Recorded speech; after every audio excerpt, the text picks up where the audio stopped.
Are you overwhelmed by the never-ending supply of depressing bad news? Well, let's refuel our tanks with 7 recent positive stories. This is Getting News for the month of February 2023.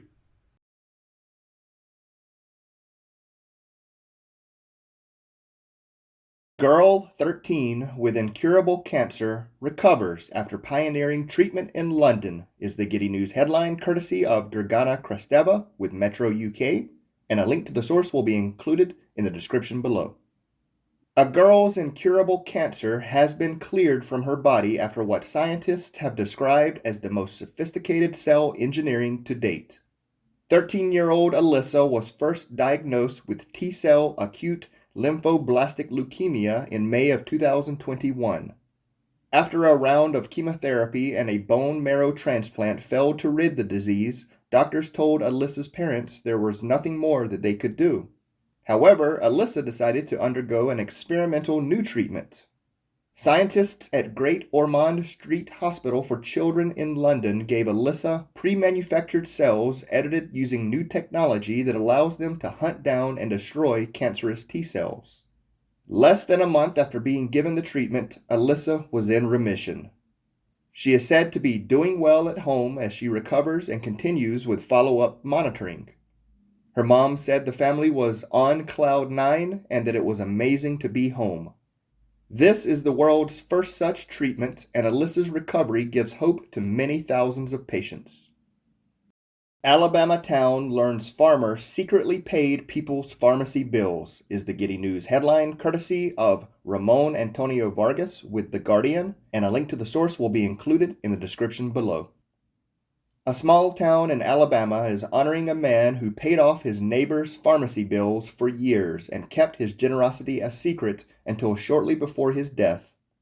In 2012, Hody Childress, a farmer and U.S. Air Force veteran, walked into a drugstore in his small Alabama hometown of Geraldine and learned from the owner that families sometimes can't afford to pay for their medicines. Childress responded by handing $100 to Brooke Walker, owner of Geraldine Drugs, saying to save it for anyone who can't afford their prescription, and not to tell anyone the money came from Childress. Childress went back to the pharmacy monthly over the following decade, each time handing Walker a $100 bill for the same purpose. Members of his own family regularly visited the pharmacy without ever knowing what he was up to. This was until the final year of his life when he struggled to move while fighting chronic obstructive pulmonary disease and other health problems. The 80-year-old needed someone to take his $100 bill to Geraldine Drugs and so entrusted the task to his daughter, Tanya. Tanya stated that she was shocked and had no idea that he was helping people at the drugstore. She then told those at her father's funeral about what he would do at Geraldine Drugs. Word quickly spread around town, inspiring Childress's family, friends, and other admirers to start contributing to his fund to allow it to continue. Aviation startup ZeroAvia flies largest ever hydrogen electric aircraft is the Getty News headline courtesy of Megan Cerullo with CBS News, and a link to the source will be included in the description below. A startup company made aviation history when it successfully flew the largest ever hydrogen electric-powered aircraft, which could pave the way for more environmentally friendly flights. ZeroAvia's 19-seat plane, the Dornier 228, took off from Cotswold Airport in Gloucestershire, UK, for a 10-minute flight. Retrofitted with a prototype hydrogen electric powertrain, it performed as expected and marks a major milestone for the future of zero-emission aviation. Hydrogen is considered among the most promising alternate fuel sources, and the demonstration marks a major step forward in ZeroAvia's goal of operating commercial routes with its technology by 2025. The company's customers have pre-ordered 1,500 engines and counts commercial carriers American and United Airlines among its investors in technology to decarbonize air travel. ZeroAvia is also working on a powertrain that can fly aircraft with up to 90 seats. Plant-based meat now costs less than animal meat in the Netherlands is the Getty News headline courtesy of Amy Buxton with Plant-Based News, and a link to the source will be included in the description below. After recent increases in the cost of animal meat, Plant-based meat in the Netherlands is now the cheaper of the two.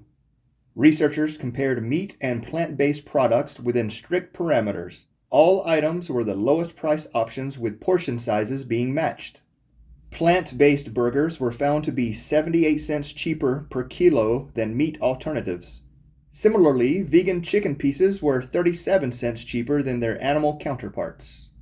Increasing scarcity and disruptions in the world market is part of the cause, as plant-based items are relatively unaffected by increased supplier charges attributed to inflation and the rising cost of raw materials.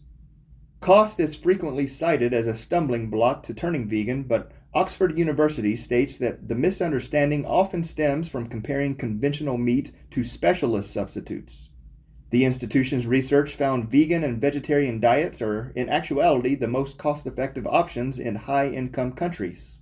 Dr. Marco Springman, a researcher at Oxford University, stated, "We think the fact that vegan, vegetarian, and flexitarian diets can save you a lot of money is going to surprise people." Turning problem sea algae into a replacement for plastic is the Getty News headline, courtesy of Joe Harper with the BBC, and a link to the source will be included in the description below. Excessive outbreaks of seaweed and microalgae have been clogging up waters from the Caribbean to the Baltic, but now both are being harvested to create ingredients for cosmetics and food products, and as a replacement for plastic. Finnish biochemist Dr. Mari Granström says it was her passion for scuba diving that opened her eyes to the continuing problem of toxic microalgae blooms in the Baltic Sea. The outbreaks occur when tiny cyanobacteria suddenly multiply rapidly, stretching out for kilometers on top of the water. Also called eutrophication, it is a form of marine suffocation, and it is a significant environmental concern in the Baltic Sea. The blooms impact other marine life by causing oxygen deficiency, reducing water quality, and blocking out light. The problem is caused by too many nutrients, typically nitrogen and phosphorus, from artificial fertilizers entering the sea via the rivers of the surrounding countries. But Dr. Granström's company, Origin by Ocean, collects microalgae off the coast of Finland and uses its patented biorefinery technology to separate the algae into numerous usable materials. These materials are then sold to food, cosmetics, textiles, packing, and agriculture companies, ultimately giving consumers an opportunity to help clean up the sea. Fender's blue butterfly moves off endangered species list is the Getty News headline, courtesy of Tracy Lowe with the Salem Statesman Journal, and a link to the source will be included in the description below. The Fender's blue butterfly, found only in Oregon's Willamette Valley, is moving off the endangered species list. The United States Fish and Wildlife Service announced the butterfly will be reclassified as threatened based on the recovery of its population. The Fender's blue, which has a 1-inch wingspan, is so rare it was presumed extinct until small populations were rediscovered in 1989.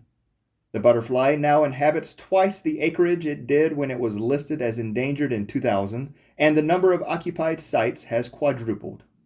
Near Salem, the butterflies can be found at Basket Slough National Wildlife Refuge, where thousands of Kincaid's lupine were planted, as the butterflies are completely dependent upon that plant, which itself is a threatened species. Additionally, near Eugene, the butterflies can be found in the Nature Conservancy's Willow Creek Preserve.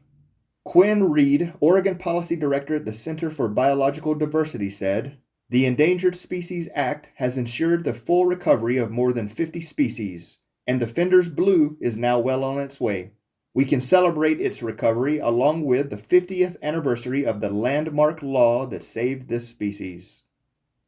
First small modular nuclear reactor certified for use in the United States is the Getty News headline, courtesy of Jennifer McDermott with the Associated Press, and a link to the source will be included in the description below. For many, nuclear power is emerging as an answer as states and countries transition away from coal, oil, and natural gas to reduce greenhouse gas emissions and stave off the worst effects of a warming planet. And now the U.S. Nuclear Regulatory Commission has certified the design for the United States' first small modular nuclear reactor. The United States Energy Department said the newly approved design equips the nation with a new clean power source to help drive down planet-warming greenhouse gas emissions. Companies seeking to build and operate a nuclear power plant can pick the design for a 50 megawatt advanced light water small modular nuclear reactor by Oregon-based NuScale Power and apply to the Commission for a license. Catherine Huff, Assistant Secretary for Nuclear Energy, said the modular reactors are ready for deployment thanks to the hard work of NuScale, the university community, our national labs, industry partners, and the NRC. The first module is expected to be operational by 2029. All right, that's it. I hope you enjoyed this episode of the Giddy News. And if you have a positive news story that you'd like for me to share, please include a link in the comments down below. And until next time, take care of yourself, and thanks for watching.